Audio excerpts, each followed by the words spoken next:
¿Cómo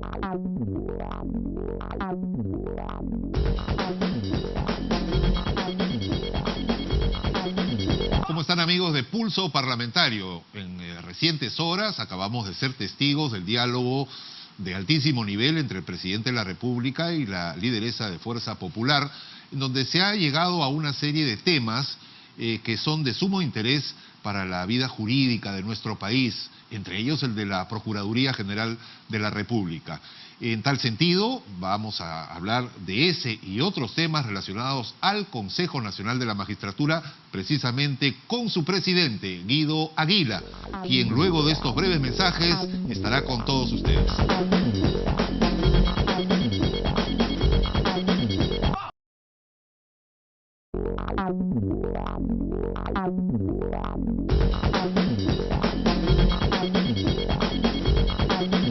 Muy bien, amigos de Pulso Parlamentario, está ya con nosotros Guido Aguila, presidente del Consejo Nacional de la Magistratura, que regresa luego de algunos meses aquí a nuestro estudio. Muchísimas gracias y la bienvenida del caso, doctor. A usted, don Álvaro, muchísimas gracias. Un gusto, como siempre, poder conversar con usted y preguntarle de lo general a lo particular. En otros países se elige a los representantes por voto universal del Poder Judicial. Aquí en el Perú no. Aquí en el Perú lo selecciona luego de un proceso el Consejo Nacional de la Magistratura. Usted ha declarado que este proceso para elegir más bien a los miembros del Consejo Nacional de la Magistratura, que son los que tienen esta alta responsabilidad, es asimétrico e imperfecto. ¿Por qué razón? Muchísimas gracias. Sí, el Consejo Nacional de la Magistratura ha sido la primera institución del sistema de justicia que ha propuesto su propia reforma en el mecanismo de elección. ¿Por qué digo que es asimétrico? Porque, digamos, de los 7 representantes, uno es elegido por todos los abogados del Perú. Estamos hablando de 130.000 profesionales aproximadamente. Sin embargo, el representante, digamos, del Poder Judicial solamente es elegido por los magistrados de la Corte Suprema. ¿Y por mayoría simple? Por mayoría simple, 20. Y en el caso de los representantes de los fiscales supremos, del Ministerio Público, son elegidos solo por los fiscales supremos, que son 6. ¿No? Entonces ahí encontramos nosotros la asimetría. Lo mismo con los representantes de las universidades nacionales y las universidades privadas, son elegidos solo por los rectores. ¿Qué debería pasar? ¿Que todos los jueces elijan a su representante y todos los fiscales también? Que esto se democratice. ¿De las distintas instancias? Claro, sería interesante, y es nuestra propuesta, que el representante del Poder Judicial es elegido por todos los jueces. Desde el juez de Purús en Ucayali, el límite con Brasil, hasta el presidente de la Corte Suprema. ¿Por qué? ¿Por qué, don Álvaro? Porque esto genera dos cosas. Primero, la legitimidad en el ejercicio. Qué lindo sería que todo juez diga, oye, si bien pude votar o no pude votar por él, pero tengo mi representante en el CNM que me garantiza que me va a defender de cualquier arbitrariedad. Y en segundo lugar, que genera mayor responsabilidad. Y eso no puede traer ese viejo adagio que dice hoy por ti, mañana por mí, es decir, oye, por si acaso voté por ti a la hora de elegirte, ahora te toca ratificarme, ¿no? Esto se diluye, don Álvaro, porque son 3.070 jueces.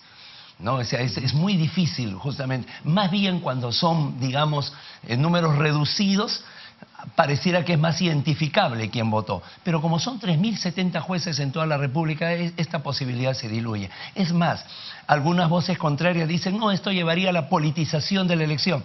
Tampoco creemos, porque igual en el periodismo cada uno sabe quién es quién. Lo mismo en el ámbito judicial, en el ámbito fiscal. No se necesitan grandes campañas, grandes propuestas, sino es el liderazgo, la trascendencia del magistrado que va a pesar aquí. ¿Y en los representantes de los profesionales, por ejemplo? Mire, en los representantes de los profesionales era, hasta el penúltimo Consejo Nacional de Magistratura, era también elegido de manera universal. Pero surgió la discrepancia en el cual de que siempre era elegido aquellos que pertenecían a los colegios profesionales más numerosos, médicos, enfermeras, ingenieros, y la posibilidad ahora de los maestros. Entonces se cambió por una elección de delegados, ¿no? Que es la última que se ha realizado. No, nosotros propugnamos ahí dos cosas. Primero, que se vuelva a la universalidad, pero a mi criterio, esto no es un criterio de todo el Pleno del Consejo, ¿no? Pero es mi criterio personal, se ha malentendido el mandato constitucional, porque dice elegido por los colegios profesionales de no abogados, y se piensa que se tiene que elegir necesariamente a uno de los no abogados. No, pueden elegir un jurista. Pueden elegir a una persona que considere periodista, sociólogo, alguien que haya estado ligado al sistema de justicia y que de alguna manera sea elegido por ellos. No es que necesariamente tenga que ser un profesional, un médico, un ingeniero. Atención, no es que me oponga, no siempre aportan porque son representantes de la sociedad civil y siempre tienen algo que aportar otras profesiones. Pero no descartemos que puedan elegir un jurista. Se ha entendido que tienen que elegirse a uno de ellos. Esa reforma pasa necesariamente por el Congreso de la República. Sí, y pasa por una mayoría, no solamente es una mayoría sobrecalificada, los 2/3 más 1, porque se trata de una reforma que tiene que realizar. 87 votos se requerirían. 87 ¿Cree votos. usted que habrá consenso en la próxima legislatura? Nosotros esperamos que sí. Yo me iría tranquilo, mi presidencia acaba el próximo 28 de febrero del 2018, sigo como consejero dejando esto, es un caro anhelo, caro sueño. Ahora, hay otras alternativas, don Álvaro, en las cuales pueden ser viables, pero hay una cosa que no debemos olvidar. Por ejemplo, cuando se plantea que debe haber un representante del Ejecutivo, elegido por el Ejecutivo, uno elegido por el Legislativo, se olvida una cosa, que para hacer una reforma constitucional se tiene que respetar el espíritu de la Constitución, el ADN de la Constitución. Y la Constitución manda la voluntad del constituyente que el CNM tenga que ser apolítico. Entonces no podríamos traer un representante del Ejecutivo, uno Legislativo. Se podría hacer con una nueva Constitución, pero para nosotros no con un mecanismo de reforma constitucional. Pero muchos dirán, el mismo ideal debería cumplir el Contralor, sin embargo, viene propuesto por el Ejecutivo y el Parlamento lo tiene que evaluar y lo tiene que finalmente nombrar. Así es, pero ¿sabe qué, don Álvaro? Esa fue la voluntad del constituyente del 93. O sea, que así sea elegido el Contralor, pero no el Consejo Nacional de Magistratura, porque no siempre lo eligió el Consejo Nacional de Magistratura.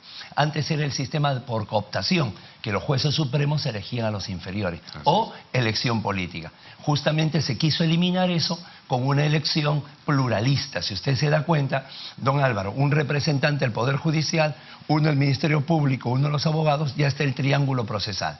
2 representantes de las universidades, ya está la academia. 2 representantes profesionales no abogados, ya está la sociedad civil. En toda reforma sea bienvenida en la medida, don Álvaro, que se respete ese ADN. Ahora, es intrínsecamente relacionado el tema de la sociedad con la política. No hay poder del Estado que no tenga, digamos, vida política. Así es, siempre va a haber, ¿no? Una gota o 2 gotas de color político. Y cuanto más alto sea el nivel del juez supremo, obviamente, más conexión, más formas de empaparse de la política diaria que rige la vida del país, esa posibilidad está cada vez más cercana. Ahora que hay estas 4 vacantes, ¿cómo van a hacer para resolver esto? Sí, ya nosotros, este pleno, o la mayor parte de este pleno, ha pasado una experiencia en el año 2015 donde encontramos un proceso ya iniciado, ¿no? Lo que nosotros estamos definiendo en los próximos días, ojalá que sea antes de que concluya este mes de julio, se ha perfeccionado el reglamento con algunas cosas, sobre todo objetivarlas para que estos temas de coyuntura política no orillen, digamos, o no orienten la elección, pero sobre todo lo que queremos es 3 requisitos en la evaluación. La primera, la transparencia. O sea, el examen va a ser publicado, las entrevistas tienen que ser transmitidas, todos los documentos tienen que ser en tiempo real. En tiempo real. Ya lo venimos haciendo con entrevistas de todos los magistrados, ¿no? Entrevistas mediante nuestra red social, ahí están las entrevistas y hemos llegado a tener inclusive miles de personas que están pendientes. Primer punto. El segundo punto, vamos a tratar de nosotros, es lo que yo planteo, tratar el aporte de los más grandes juristas del país y si es posible del extranjero, para que el examen tenga la garantía de que no ceda ni 1 milímetro a algún tipo de presión. Eso pasa como en el fútbol, que a veces no confiamos en los árbitros y se ha sugerido la posibilidad de traer árbitros extranjeros. ¿Qué pasa? ¿No confiamos en los jueces nacionales? No. Fíjense que en el fútbol se ha puesto ya detrás del arco y ahora con la tecnología, todo eso se hace más confiable. La tecnología también la están aplicando por lo que me dice. ¿Podría, digamos, estas transmisiones no ser tomadas muy bien por los postulantes, sobre todo considerando la alta jerarquía del cargo que van a ocupar? Es cierto, mire, una de las cosas, pero yo creo que al ponderar con la transparencia, cualquier ciudadano puede ver puede ver, digamos, la entrevista tal cual, ¿no? Pero es cierto, justamente una de las cosas que hay es que siempre se preguntan, oye, ¿y este jurista? El primero que se nos venga a la mente, ¿por qué no postula para ser juez supremo? ¿No? Alguien puede decir, no, más gana en su estudio jurídico, pero hay juristas, don Álvaro, que ya tocaron el cielo, que ya lograron su realización profesional y que pudieran dar un gran aporte en la Corte Suprema. Ya no trabajar por el cobre, sino trabajar por el bronce, trabajar por la gloria, ¿no? Pero justamente el temor a poder ser desaprobados, el temor a una postulación erosionaría su prestigio. Vamos a tratar nosotros en lo fundamental de que el examen sea de tal objetividad que no sea temido. ¿Cuál es la proporción entre los postulantes y las 4 vacantes? En el último, calculamos que debe haber, por 4 vacantes, anima más que por una, hay mayor posibilidad de ser nombrado. Creemos que debe ser 25 postulantes por una vacante. Calculamos un máximo de 100 postulantes. ¿Y los resultados estarán para cuándo? ¿Para cuándo ya deben estar ocupadas estas plazas? El examen escrito está programado, salvo alguna contingencia que ocurra. El examen está programado para el domingo 10 de septiembre. Ahí es el examen escrito. Luego, para octubre, está la evaluación curricular, que son sus papeles, su hoja de vida, su desempeño profesional.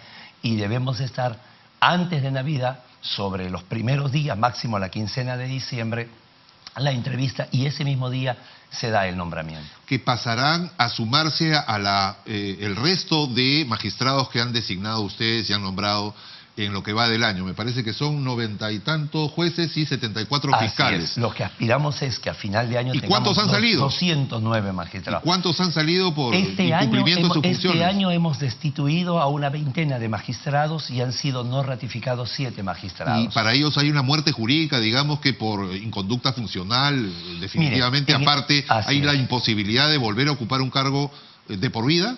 Mire, eso es el mandato constitucional. La Constitución claramente dice el magistrado que no es ratificado no puede reingresar a la carrera. Ajá. Sin embargo, aunque parezca increíble, hay un precedente del Tribunal Constitucional, el caso Jacobo Romero Quispe, donde dice no.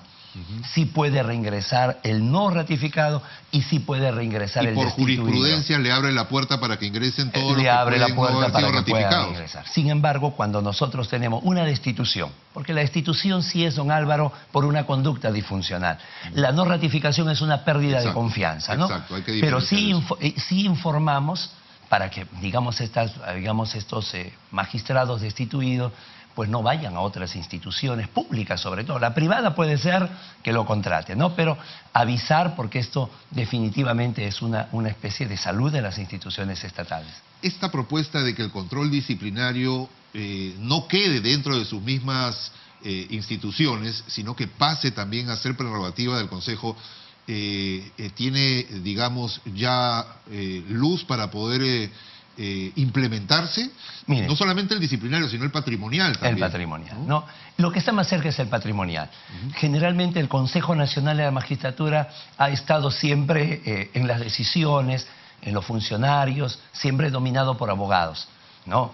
Creemos que si esta dirección de ratificación la fortalecemos con economistas, con contadores, con auditores, podemos tener un informe mucho más claro del patrimonio de los jueces, que no se hace contra los jueces, se hace en beneficio de una mejor evaluación, para que no queden dudas. Van a tener características de contraloría, de procuradores. Pero claro, no su declaración, porque a veces aparecen magistrados, por ejemplo en el interior del país, en la región Puno, con 6 u 8 propiedades, ¿no? Y a veces son producto de herencia, a veces es producto porque son terrenos seriazos que valen poco, a veces es producto de anticipos de legítima.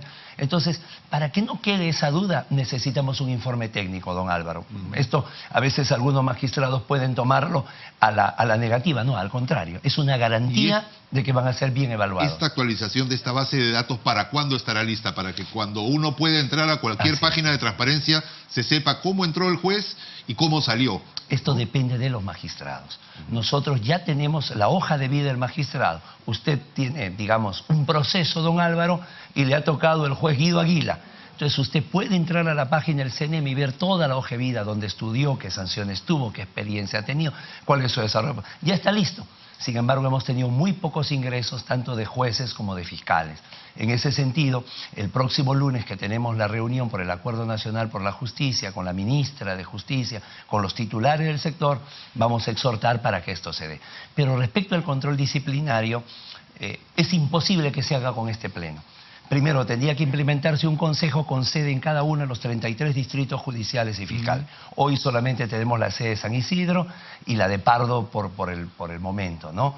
Y también necesitamos otro tipo de presupuesto, porque se necesitaría que esto se descentralice. Por ello, es una propuesta, pero para futuro. Están en las mismas características que la SUNAFIL, por ejemplo, que no hay el ejército de funcionarios que se necesita para el control efectivo. Por lo tanto, ¿no? se sigue con una informalidad laboral alarmante, ¿no?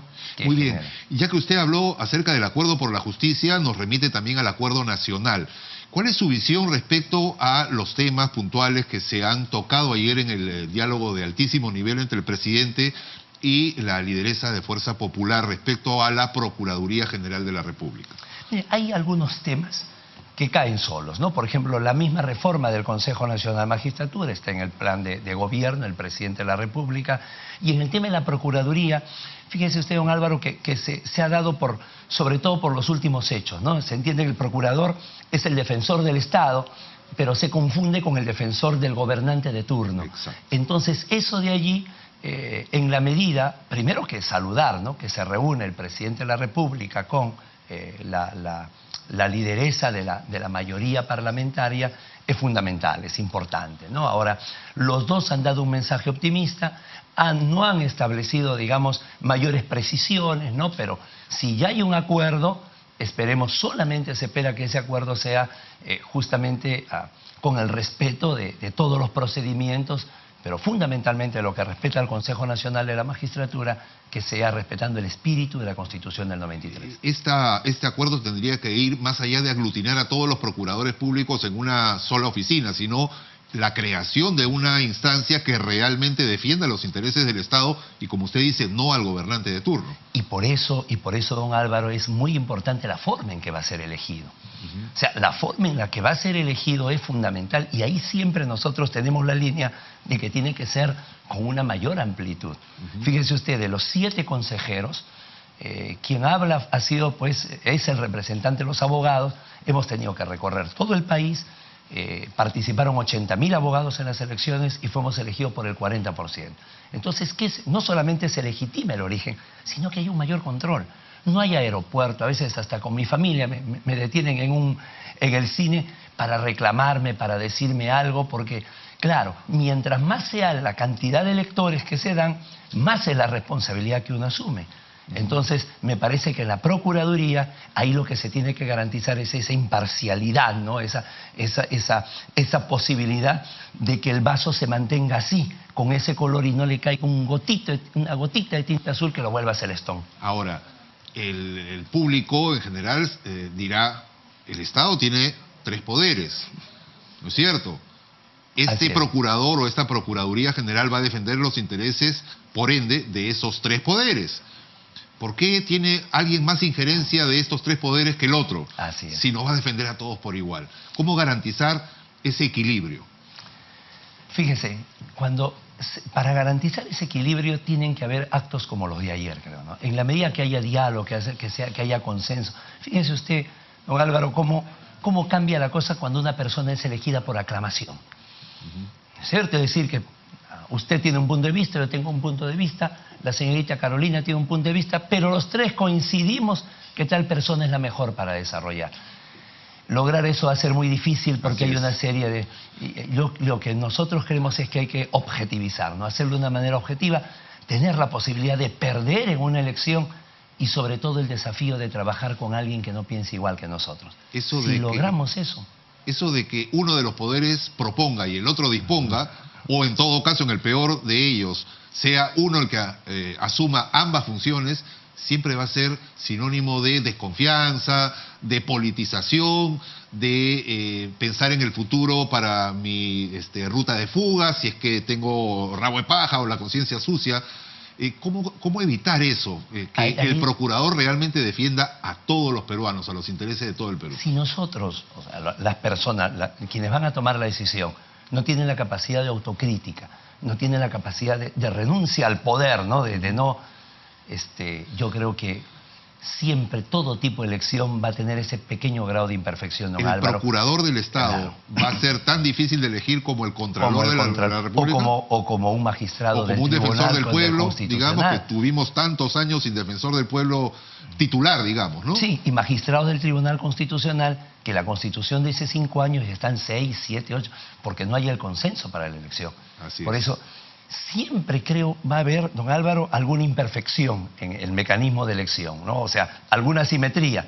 Bueno, pues ahí dependerá del elegido, ¿no? Ahí ya depende de personas. ¿Cuál es la propuesta que usted tiene concreta, particularmente o a nombre del Consejo, respecto a la determinación de quién debe ser el que encabece esta Procuraduría General de la República? Bueno, para nosotros va a sonar un poco, digamos, egoísta, pero para nosotros tiene que ser la elección de un órgano autónomo, un órgano constitucional autónomo. Es el Consejo Nacional de la Magistratura el llamado a elegir al próximo procurador. Sin embargo, también somos conscientes, don Álvaro, de que el Consejo Nacional de la Magistratura no ha tenido un andar virtuoso durante sus 22 años de historia. Ha tenido sus baches, sus sombras. En eso estamos trabajando. Estamos trabajando en construir una nueva institución. Sin embargo, lo primero que tenemos que recuperar es la confianza de la ciudadanía. Pero estamos convencidos de que si hace la reforma, tenemos esta elección, que lleguen mejores consejeros, mejores que nosotros.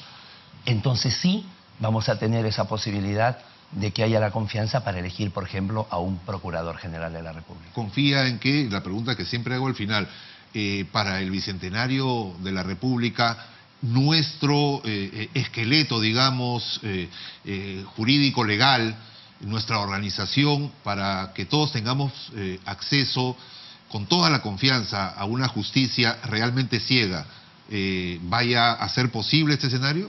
Se tiene. Primero, creo que el tema pasa porque siempre confiar.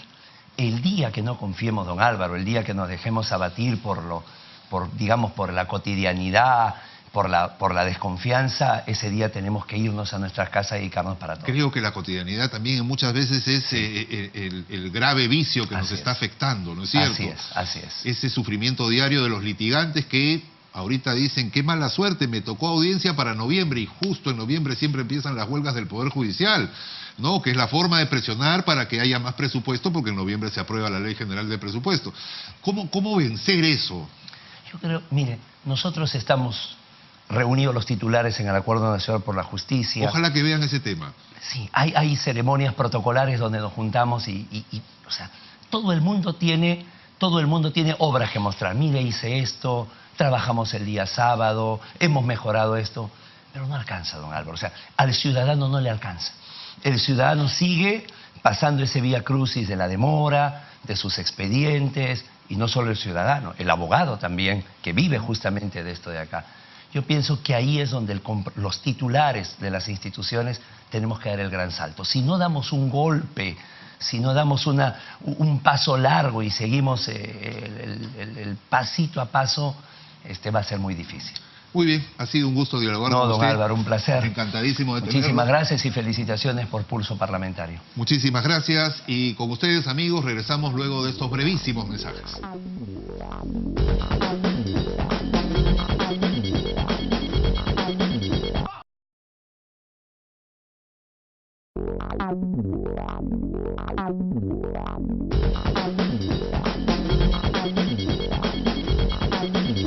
Muy bien, esto ha sido todo en la presente edición de Pulso Parlamentario. Los invitamos a continuar con la programación de Congreso Televisión. Muchísimas gracias.